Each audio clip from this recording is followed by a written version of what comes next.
Hello, good evening, America.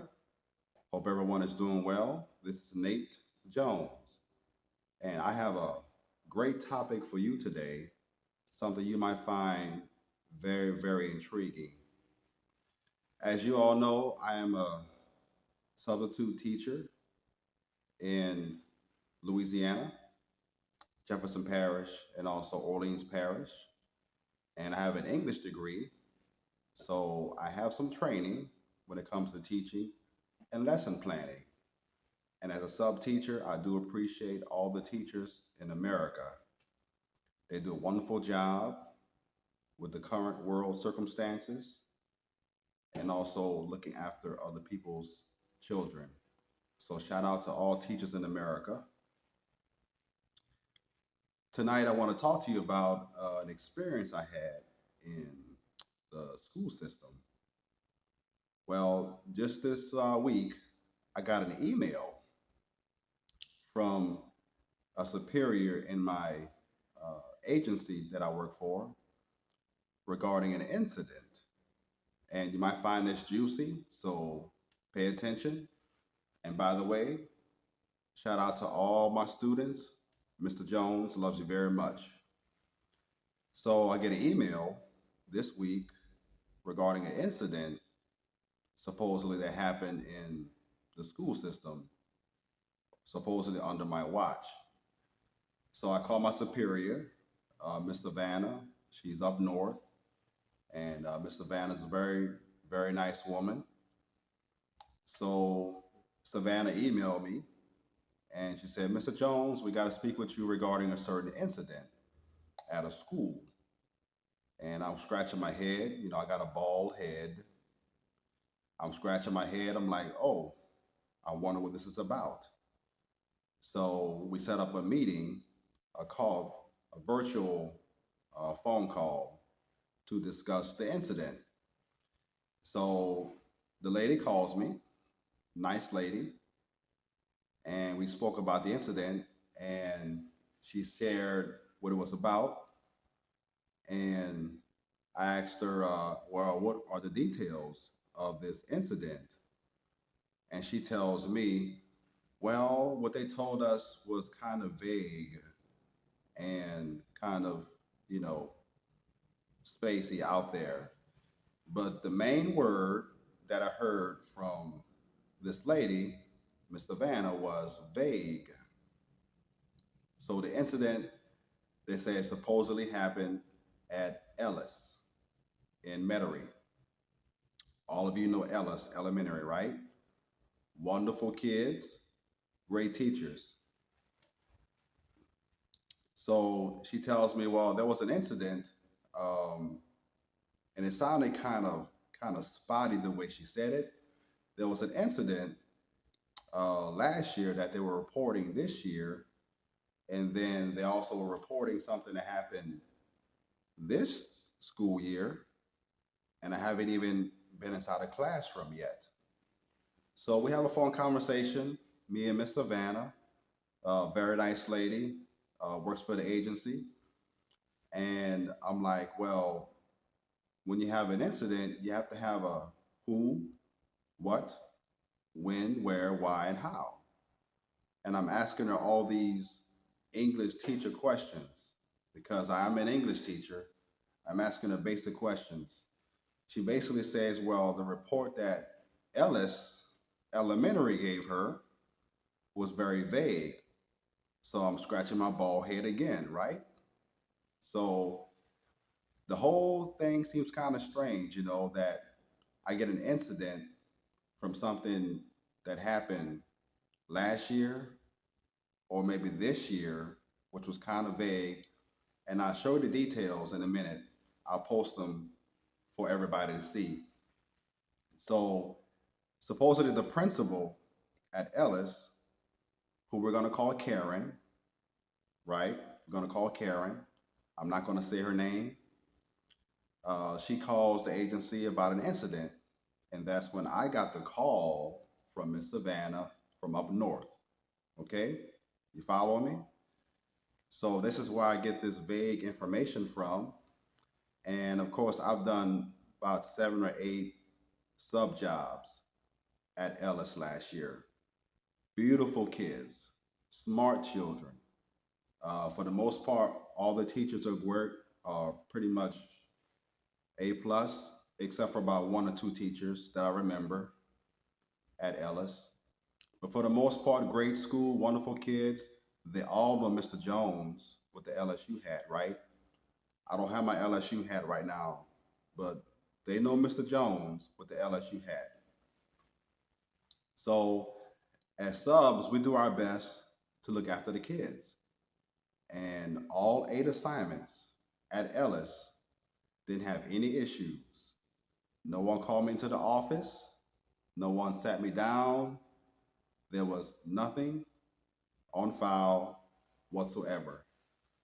So fast forward to this school year, I get the incident report that I just told you about from Mr. Van up north, and I'm like, what's going on? So apparently, what I'm thinking is maybe it's some kind of resentment. So Miss Savannah says, Mr. Jones, I'm going to email you a link so you can give your 2 cents on the whole ordeal. So I'm like, okay, I'll give you my 2 cents on the ordeal. So as I typed it in their portal for the agency, I basically copied what I told Miss Savannah. And take a look. This is what I copied.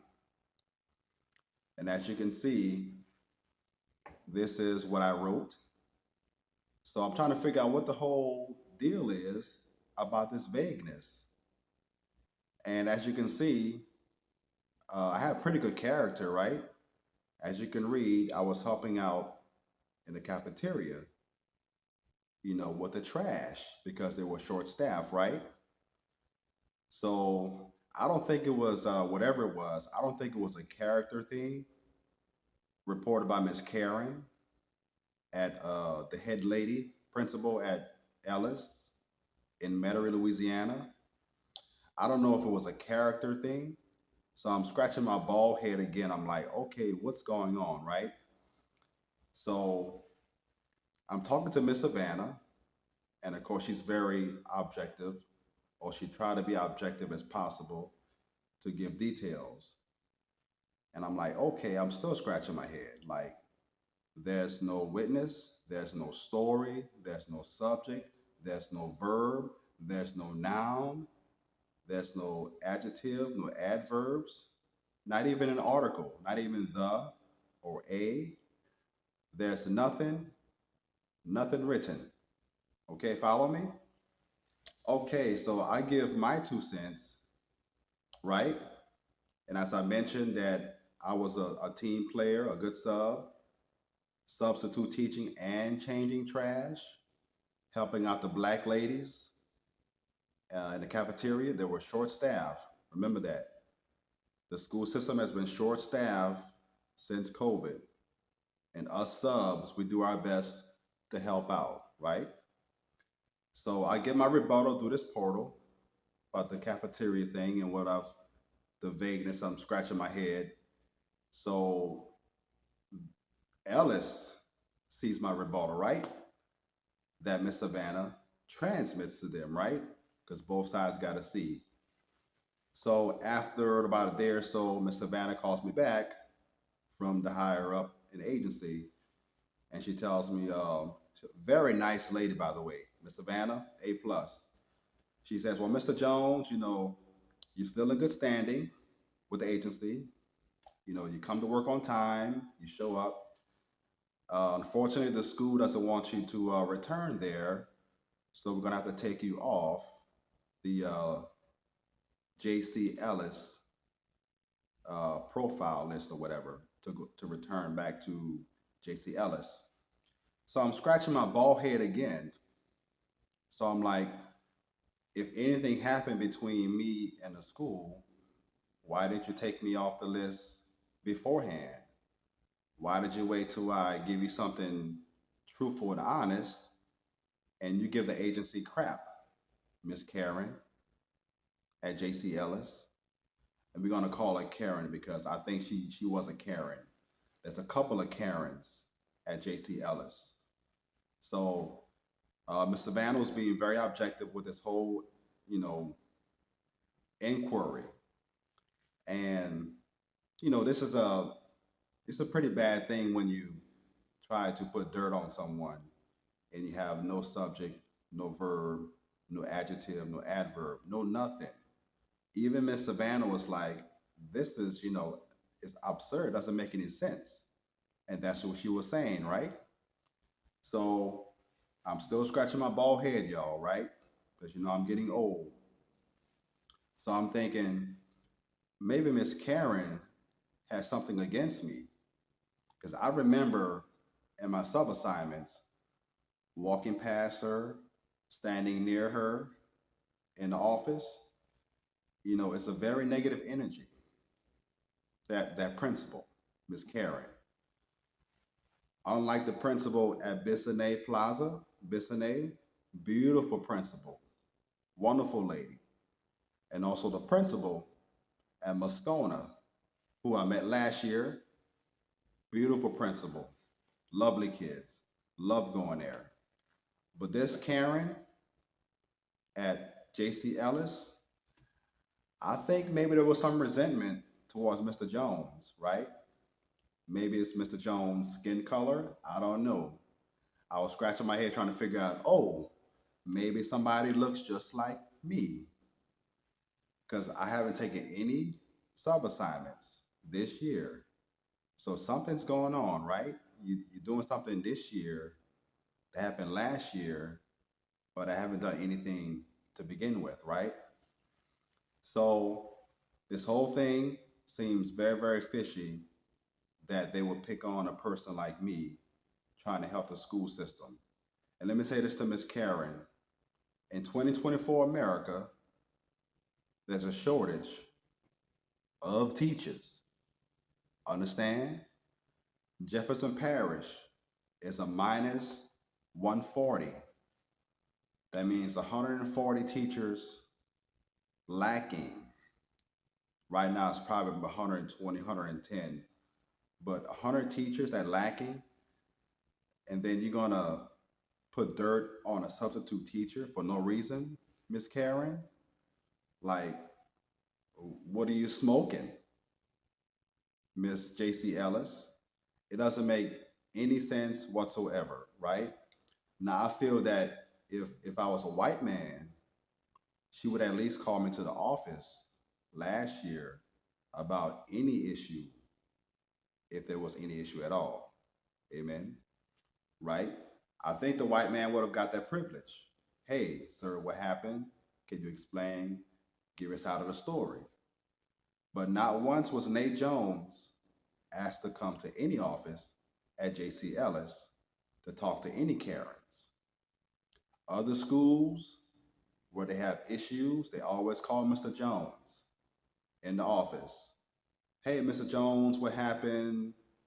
How the kids doing? How's the lesson plan going? Just a normal adult conversations. But there was no adult conversation with Miss Karen. So I'm thinking maybe she's a child that you won't call an adult if there was any issue. Now remember, as I said in the beginning, Miss Savannah said, wow, this is vague, Mr. Jones. And I think she was being very objective, but she was leaning more towards Nate because the school wasn't giving any, it was basically a blank piece of paper or no details. So this is what's happening, everybody, in 2024 America, and all you students in Jefferson Parish and all over America. This is what's happening in the school system. This has got to stop. You're already short teachers in America, qualified teachers, and you're going to do this to an innocent person. Now, is it a far stretch if I call this racism? Because if my skin was bleached then that would have never happened to Nate Jones, right? Now I'm thinking maybe it's not racism, right? Maybe I'm just being a little too nonchalant. Maybe Nate is tripping. So I'm like, okay, maybe it's not racism. Maybe it's medication that Karen took 2 years ago. Y'all remember that medication that y'all took um, 2 years ago, America? That some of y'all regret? Now I'm not going to go off on a tangent, but I'm giving Karen an option to decide if this was racism or medication. Was this racism or medication? Because as a principal, you got to know what's going on in the world because the school is a microcosm of the world. America is in a bad position, and you're doing this to fellow soldiers in the classroom. I can easily be an English teacher. You heard me? I have an English degree. I could be a teacher if I wanted to, but I love the flexibility of sub teaching. And this nonsense has got to stop, Miss Karen, because you better hope that I stay calm the next 348 days of the next year. You better hope I stay calm. And another point, Miss Karen did not go to the school board about the situation, according to the lady up north, because that's kind of strange, isn't it? If it's any issue, wouldn't you report it to Jefferson Parish School Board? But you went straight to the agency and gave them a vague report. And when I give you my rebuttal, you take me off your sub list. Well, JC Ellis parents, just know that if there's a lack of teachers, lack of subs at JC Ellis, just remember Miss Karen, the principal, X Nate off the list. Nate Jones. Miss Karen took Nate Jones off the list. A good sub in a time where there's a shortage of teachers, bus drivers, janitor workers, and sub teachers.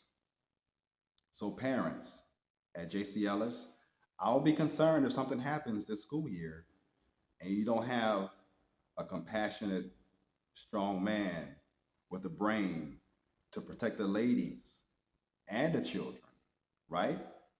Because I'm like, if if I was a black parent at JC Ellis, I would be concerned about this. I mean, if they do this to a 43-year-old man, that didn't do nothing, just imagine if you had a black daughter or a black son. Now I'm not being racist, but I'm like, hey, it doesn't feel right. Okay? Like I said, I'm gonna give Karen an option to choose if this was racism or the medication she took. It's gotta be something, right? Gotta be something. Because those other two nice principals at Bissonnet and Moscona, beautiful ladies, beautiful white ladies. They got a soul. I can see their soul, right? But this Karen, I don't know if she has a soul. Maybe she does. I don't know. I mean, let's go ahead and put her picture up real quick. Check it out. All right. Now get her off there. This is Miss Karen, y'all. I can't say her name, but most of y'all may know who I'm referring to. This madness has got to stop. You're picking on sub teachers in this time of America where populations are going down, if that makes sense. And you got illegals coming in, changing the whole landscape of America, and you do this crap. It makes no sense whatsoever, Miss Karen. at J.C. Ellis. Now, I remember there was an incident where there was this man. I was doing a PE class for coach as a sub.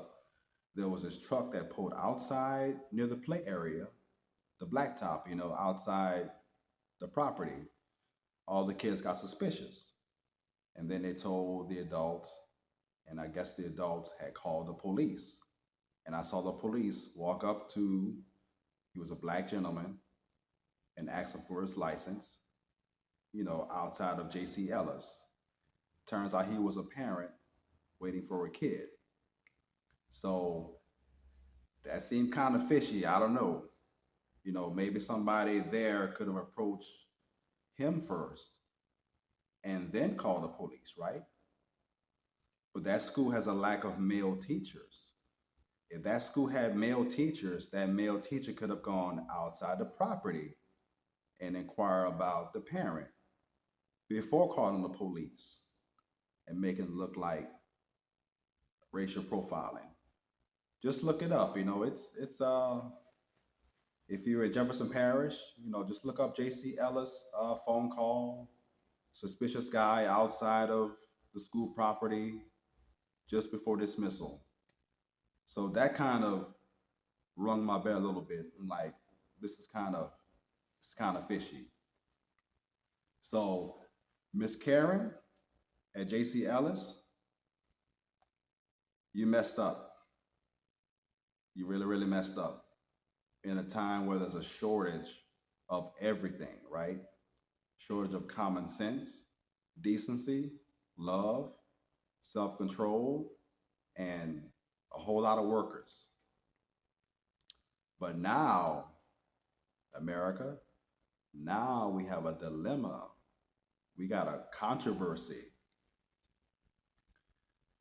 Americans, you know that Louisiana had just passed a law, a mandate to put the Ten Commandments on the wall, right, of every classroom in Louisiana. They put the Ten Commandments in the classrooms at the beginning of this school year as mandated by Governor Landry. I have no problem with that. I think it's a great idea. But here's the controversy. You have a Karen at J.C. Ellis who broke one of the Ten Commandments. Thou shalt not testify falsely against thy neighbor.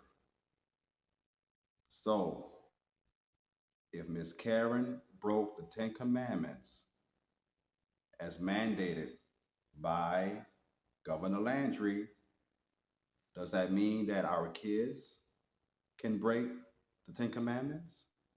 Think about it, parents. This is a state controversy, right? They're already trying to contest this thing, right? If a principal is lying regarding a substitute teacher, can students at Ellis and JP schools lie as well and get away with it? Think about that. There's a reason why the governor put this in the classrooms, Karen. This is a major, major, major controversy. You lied about a substitute teacher who was just trying to help and who went above and beyond his duty. And you're going to lie? Then you're going to omit him from your sub list? Well, Miss Karen, you created a big mess for yourself, a huge mess. No details, no meat, no bone, just a blank piece of paper, vague, according to Miss Savannah. But I can also go to the other schools and sub, so I'm not worried, right? But this craziness, like I said earlier, is she racist? Or should we blame the medication she took? Because America, you gotta admit, ever since people have been taking the medication, behaviors have been strange. past 2 years. I mean, how can you explain things happening in the world? This never happened before 2020. I mean, 2020, people had respect for other people and teachers and educators. And now you got this bull crap in Louisiana by a elementary school principal named Karen, who told a bold-faced lie to my agency. This is where we're at, America. This is where we're at. So if you're a black parent, I'm just saying, if you're a black parent and you got a black child that goes to Ellis, I will be extra cautious because when you look in somebody's eyes and you don't see nothing, then that's very alarming. Very alarming. You know, I saw a lot of love in the eyes of the lady at Bissonnet and also the lady at Moscona in Metairie. Beautiful ladies. And I think they going marching in, those two principals. But the one at JC Ellis, she has created a huge mess and a huge controversy. So I'm gonna leave it up to her. If it was racism, because they disagree with the color of my skin, or was it the medication she took that made her behave this way? Because the whole report was vague. It didn't make any sense. It was empty, right? Just like, you know, demons are empty. They have no substance. So how do we call this, America? Share me your thoughts. Leave a comment. Express yourself. I'm just a teacher, a sub-teacher, taking care of your kids in a time where America is declining. So this is what we're going through, America. Just to let you know what's going on in the education system. It's a lot of chaos. I kept saying to myself, they should have never forced this medication on people because it may not be racism. It might be certain medication. And I'm sure Governor Landry honors freedom above Americans and not forcing them to take medication. So Karen, I'm gonna let you decide if you were racist or was it the medicine that you took 2 years ago.